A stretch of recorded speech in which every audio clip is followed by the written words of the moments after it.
This is the season of anticipation, of expecting, of hoping, of wanting. This is the time of expecting the arrival of something or someone. We are waiting. This is the time of living in darkness, in the hues of unknowing, of being quiet, of reflecting on a year, a strange year that's almost over. Waiting for a new beginning, for a closing or an end. This is the time for digesting the lessons of days gone past, anticipating the future for which we are waiting. Waiting for a world which might know true justice. Waiting for a lasting sense of peace, respite and renewal. Waiting for a bridge to span the divides which separate us one from another. Waiting for a sense of hope. For all of this, we are waiting.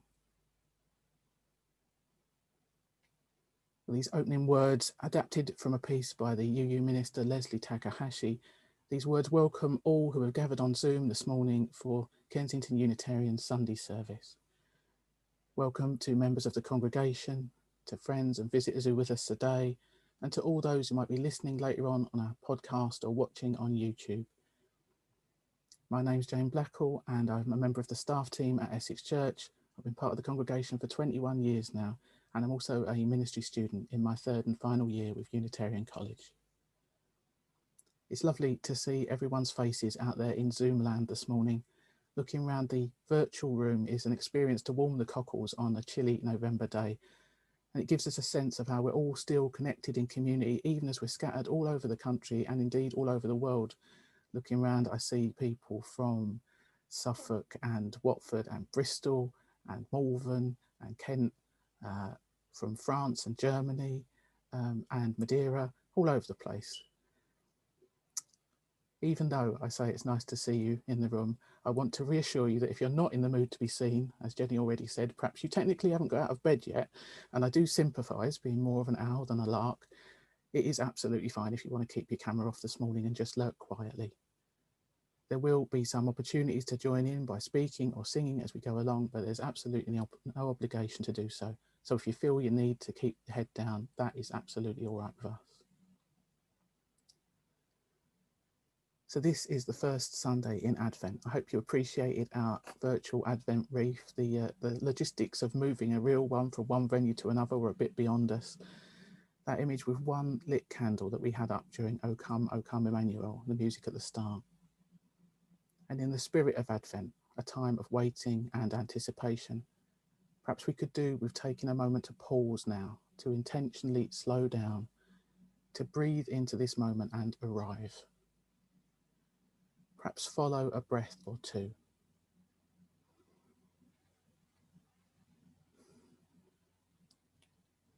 And set aside as best you can whatever inner hubbub you might have brought with you this morning.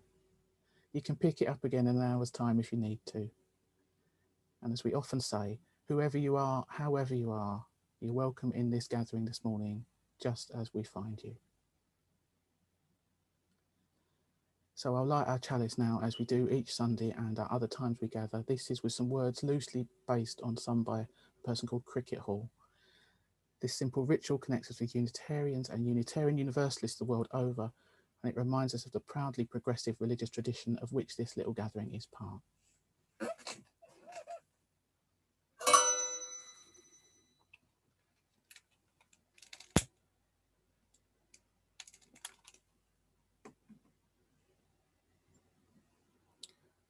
In these days, many of us find ourselves to be in a state of waiting for a greater sense of clarity and certainty in everyday life, waiting for help to materialise, for experts and leaders to do right by us, waiting until we feel safe enough to return to circulation, waiting to see how it all turns out.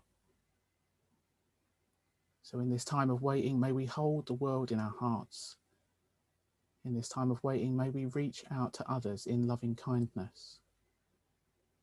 In this time of waiting, may we be wise to keep ourselves and our neighbours from harm. In this time of waiting, may we be thoughtful and introspective. In this time of waiting, may we pay attention to all it has to teach us. And in this time of waiting, may we rekindle the fires of love, hope, joy and peace within ourselves and our communities, doing what only we can for the common good of all.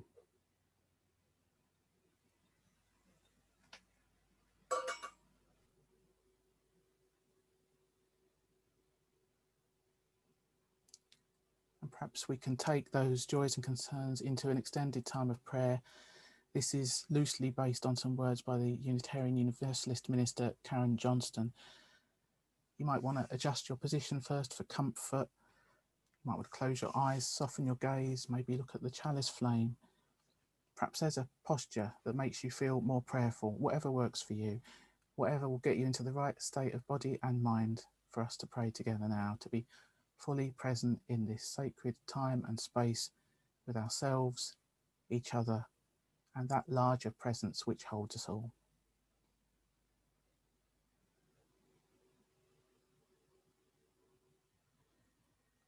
Spirit of life, God of all love, in whom we live and move and have our being, as we turn our attention to the depths of this life, the cosmic mystery and wisdom that abides in all that is, we tune in to your holy, holding presence within us and amongst us. In this season, after many long months of disruption, our hearts are overflowing with lamentation and longing.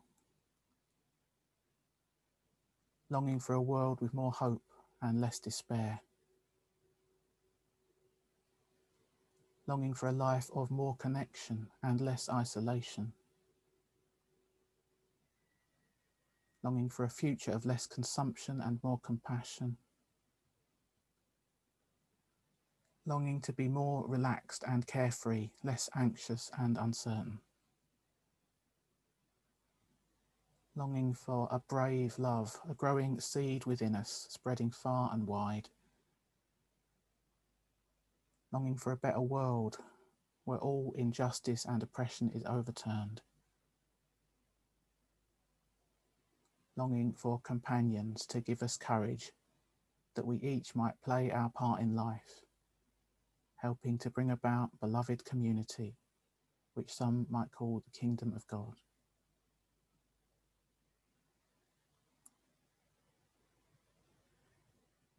In this community of care and compassion, we hold those who have shared their joys with us, for each shared joy is a form of nourishment for us all.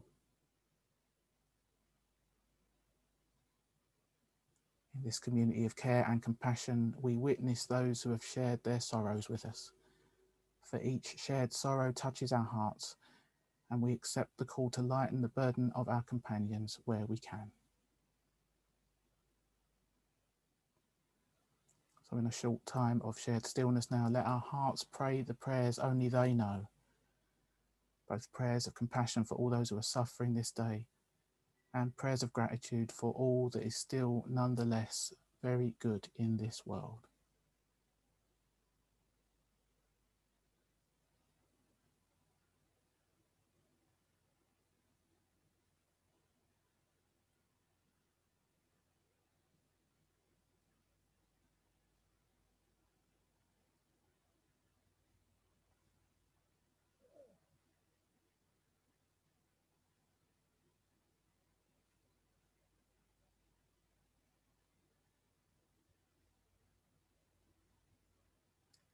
Spirit of life, God of all love, as this time of prayer comes to a close, we offer up our joys and our concerns, our hopes and our fears, our beauty and our brokenness, and call on you for insight, healing and renewal.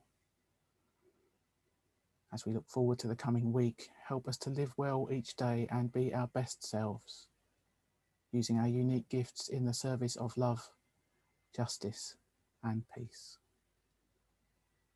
Amen.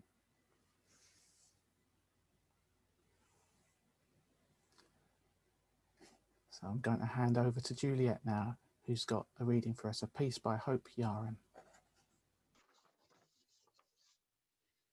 A Seed Knows How to Wait by Hope Yaren. Hope Yaren is a geobiologist who has built 3 laboratories in which she studies trees, flowers, seeds, and soil. The following piece is an excerpt from her memoir, Lab Girl, titled A Seed Knows How to Wait. A seed knows how to wait. Most seeds wait for several years before starting to grow.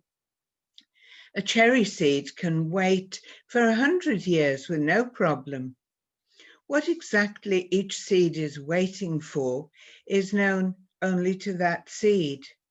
Some unique trigger combination of temperature, moisture, light, and many other things is required to convince a seed to jump off the deep end and take its chance, to take its one and only chance to grow. A seed is alive while it waits. Every acorn in the ground is alive as the 300-year-old oak tree that towers over it. Neither the seed nor the old oak is growing. They are both just waiting. Their waiting differs, however, in that the seed is waiting to flourish, while the tree is only waiting to die. When you go into a forest, you probably tend to look up at the plants that have grown so much taller than you ever could. You probably don't look down, where just beneath your single footprint sits between 100 and 1,000 seeds, each one alive and waiting. When you are in a forest, for every tree that you see, there are no less than 3 million more trees waiting in the soil, fervently wishing to be.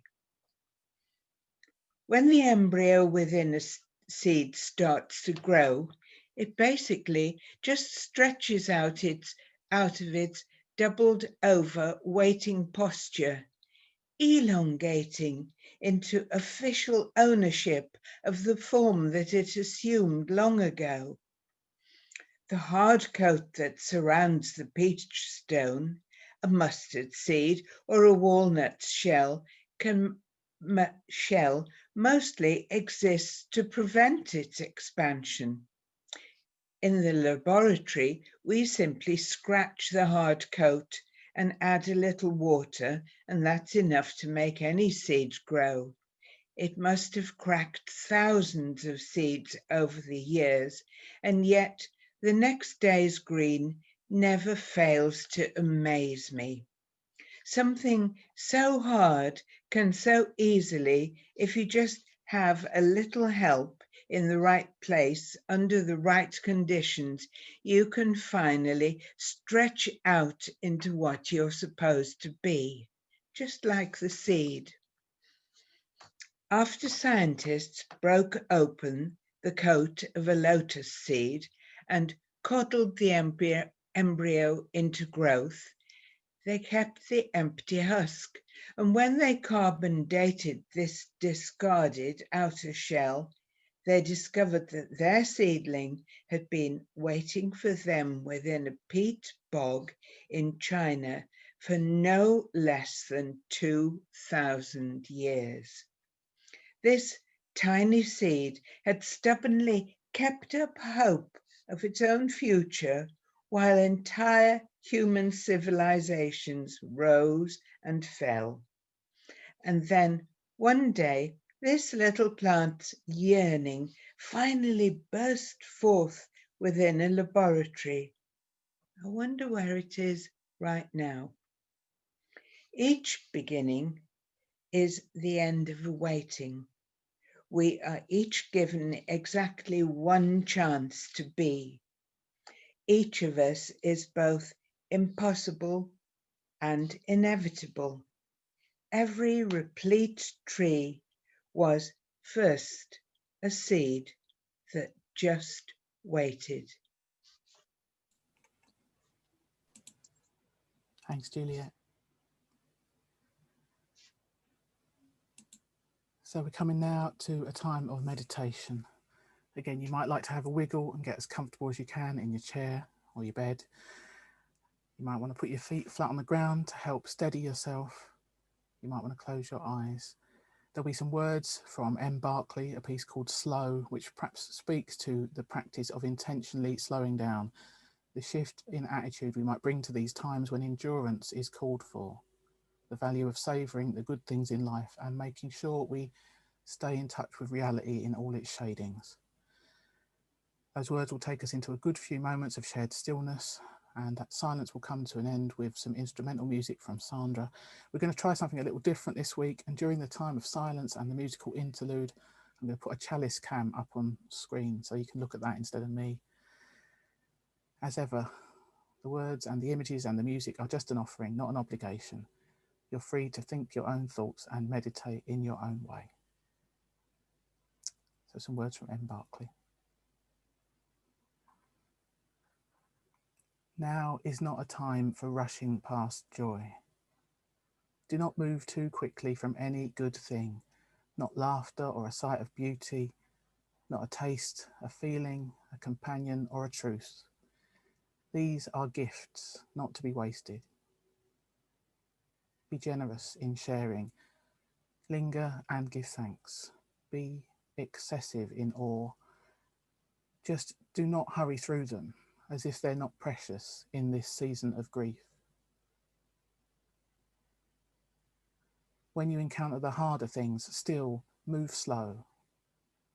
Open to wisdom's guidance through pain. Listen patiently to your fear. Pause so the voice of your body can speak.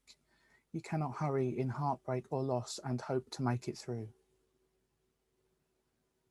And all of this, not only for the sake of your own endurance, but also for each other.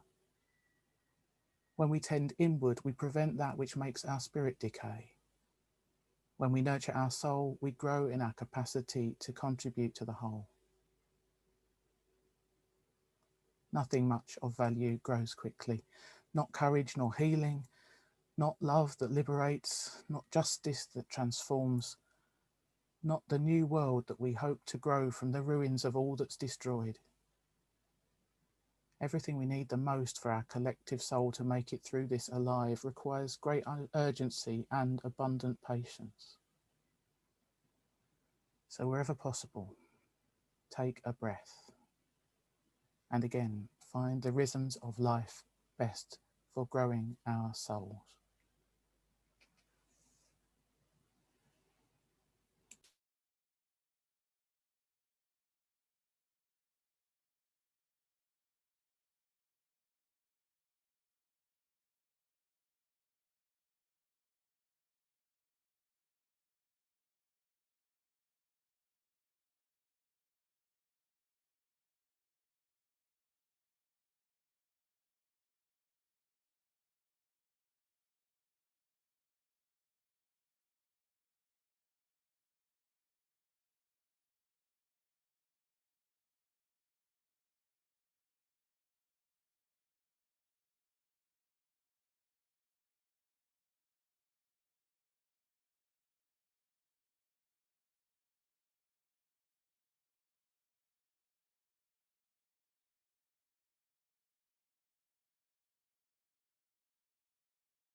So like I mentioned, today is the first Sunday in Advent. And so today we're pondering a classic Advent theme, the theme of waiting. I've called today's service, What Are You Waiting For? It's a question you can take several ways, but the one way I definitely don't mean it is the way we usually say it, the rhetorical sense, to try and gee someone up or hurry them along. Get on with it. What are you waiting for? Today's service, by contrast, is more about the virtues of slowing down and embracing the waiting. So let me begin with some words by the Unitarian Universalist minister Shelley Page, who writes, "We actually do quite a bit of waiting over the course of our lives. There's the everyday waiting in the supermarket checkout line, and then there's what I call the serious waiting, waiting for medical test results or for a new job after months of unemployment, waiting for a precious child to be born or adopted, waiting to see if we're accepted for college or for a training program or a promotion, waiting for health to return after illness or injury, waiting, waiting, waiting. And these times of waiting can be rich times of anticipation, or they can be tense times of apprehension. We sometimes rail against the interminable wait, filled with anxiety, tension, and impatience. Understandably so. Waiting can feel stressful or painful as we hope for the best but anticipate the worst. But I ask you to consider the possibility that waiting itself is a spiritual practice, a pregnant moment or series of moments in your life filled with potential for growth and insight." End quote. So, what are you waiting for? I imagine for each of us there are many sorts of different waiting going on in our lives right now. Waiting for a phone call or an email from a loved one, perhaps, as in Shelley Page's list, waiting to hear about the results of a test or a scan or a job application. With varying degrees of seriousness, these all come under the heading of everyday waiting. And if we're thinking about waiting as a spiritual practice, as Shelley Page suggests, then this sort of thing, right down to the micro level of waiting for a pot to boil or the traffic lights to change, this is a good place to start to strengthen the spiritual muscles and consciously practice patience, especially as there are often situations where we can't do much really to hurry things along. There's a simple quote I like on this matter from the Zen teacher, Taigen Dan Leighton, who writes, "Learning patience is a matter of finding peace and balance within us with the unresolved or unsatisfactory when there is nothing that can be done except to wait it out." There's another quote that I find helpful, one which underlines the importance of patience in small things as a way of building up our endurance for when we need it in more challenging scenarios. These words are from the writer Mike Riddle, who says, "Patience is something that is chosen. It's an active and intentional waiting which grows from an attitude of trust towards the essential goodness of life. And it's a craft which must be learned through practice. It seems to me that every time I learn to extend my patience a little further, some new event will come along that stretches me just that bit more than I'm prepared to go. And I suspect that's the only way to develop patience, similar to athletes who incrementally improve their performances." End quote. And as well as these commonplace forms of waiting, I think I can't avoid mentioning the one big source of waiting that is particular to this moment in time and which affects us all, the global pandemic we're living through. In this year when COVID-19 has brought so many aspects of our everyday lives to a halt, I guess most of us are waiting and hoping for the return of some sort of normality, whatever that means. And there's lots wrapped up in that, of course. Some are waiting for restrictions to be lifted, are chomping at the bit to be allowed to resume their everyday activities ASAP, while others are perhaps waiting for a vaccine and won't be back in circulation until they feel safe enough, regardless of what the government might allow. Whichever way you look at it, this year has been, for many of us, a real test of endurance. Perhaps something more than everyday patience is required in situations like this one. So think of it like this, perhaps. Another way of understanding what are you waiting for is in the sense of what are you doing it for? Why are you waiting? What's the purpose of it? There's a famous phrase that kept coming to mind while I was thinking about this matter, except I could only half remember it. "He who has a why to live can bear almost any how." That's the actual quote attributed to the famously gloomy but influential philosopher Friedrich Nietzsche. I misremembered the quote as something more like, "One who has a why to wait can bear almost any waiting." I think the made up version is as true as the real one, more or less. And you can see it all around us at the moment as people are making tremendous sacrifices for the sake of a greater good. The why of protecting the most vulnerable provides a vision which enables us to wait, even when waiting for social contact, for freedom to travel, for normality, whatever that is tremendously hard. There was a meme, the sort of memorable image that does the rounds on social media. A meme went round online back in the spring, and it consisted of a very simple calligraphy haiku. The haiku went, "We isolate now, so when we gather again, no one is missing." We isolate now, so when we gather again, no one is missing. Quite powerful words. And perhaps remembering such beautiful, simple statements of purpose can help to make our waiting meaningful and strengthen our sense of endurance during these difficult times. There's an even grander sort of waiting I could mention too, waiting for a better world to come, or at least for some of the building blocks of a more loving and just world to come into being, to become reality. I guess each of us has our own pet causes we particularly care about, changes we'd dearly like to see. This too is a kind of longing look to the far horizon for a sense of light and hope, very Advent-y imagery, of course, as we look towards Christmas, anticipating the birth of Jesus and all those metaphors about the light of the world, the return of the light with the turning year. And it ties in with some other images we often speak of here, the beloved community, the kingdom of God, this ideal hope of how things might be one day in the future, the way of being in the world that we sometimes taste glimpses of when people and communities are truly loving and just in their ways of relating to each other. Holding this image of the future that we're waiting for, longing for, that may help us to take some of the small steps now which nudge the universe in the direction of greater love and justice. To pick up on the metaphor from the reading that Juliet gave us earlier, to plant the seeds which might one day bear fruit.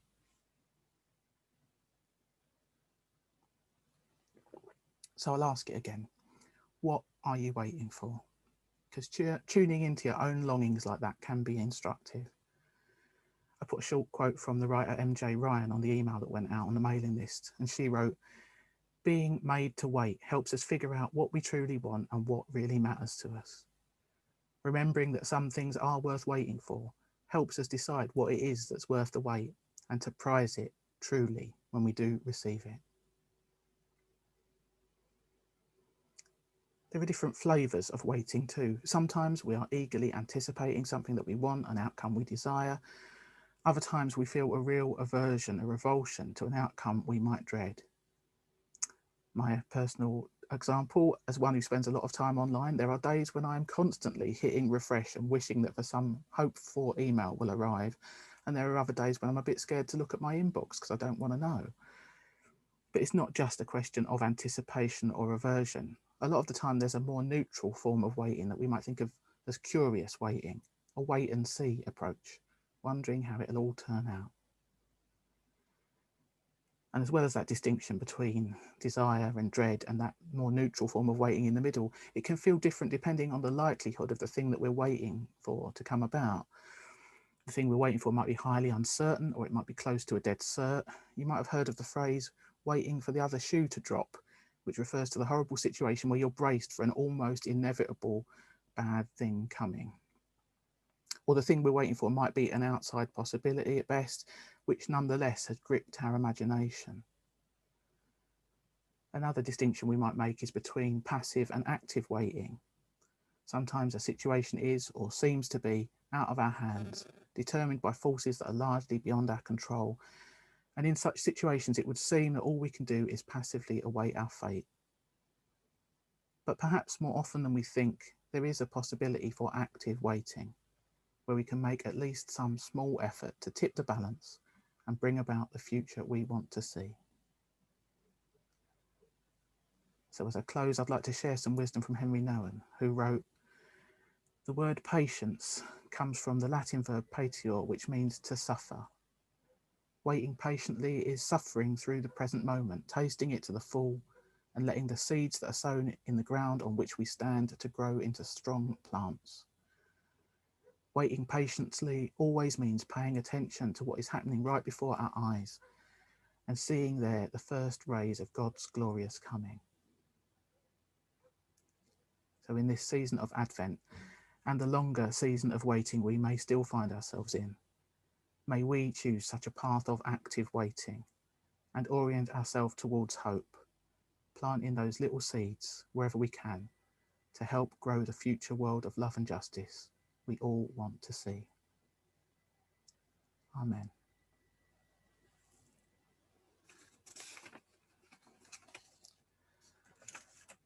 Time for us to sing now.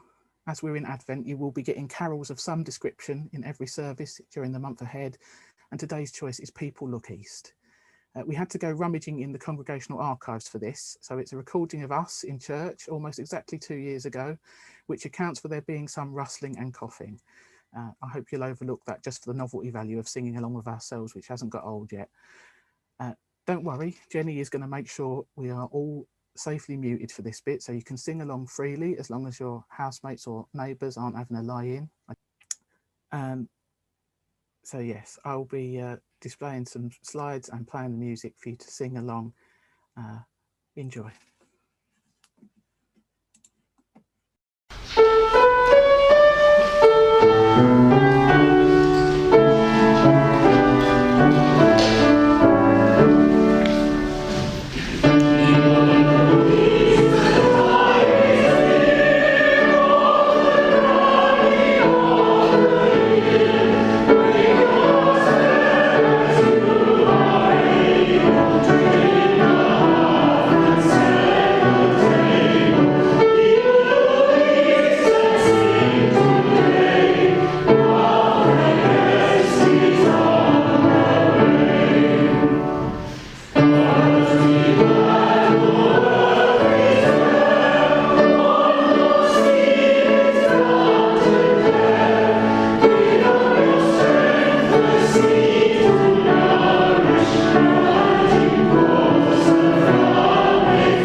Some announcements then. Thanks go to Jenny for co-hosting today, Juliet for our reading, Sandra for the excellent music. As usual, there are a couple of opportunities to connect with others in the week ahead. There's coffee morning at 10:30 on Tuesday as usual. Heart and Soul is also on waiting this week, same theme if you want to explore it in more depth. Few spaces available tonight, nearly full on Friday, so you have to get in quick if you want to come to that one. Don't forget we have virtual coffee time after the service to chat in small groups if you'd like. And if you can bear it, we like to take a group photo after the closing music, so do stick around if you can. We'll be back on Zoom next week at 10 AM. Sarah will be back. Bring your friends. You might like to let your friends know about our various Christmas services. In addition to all the regular Sundays, we'll be doing a tea time candlelit service on Christmas Eve. And it's always fine to share the Zoom link with others that you trust. So we've just got some brief closing words now, followed by some lovely music to end. I invite you to select gallery view at this point so we can all see each other and get a sense of our connectedness for the closing.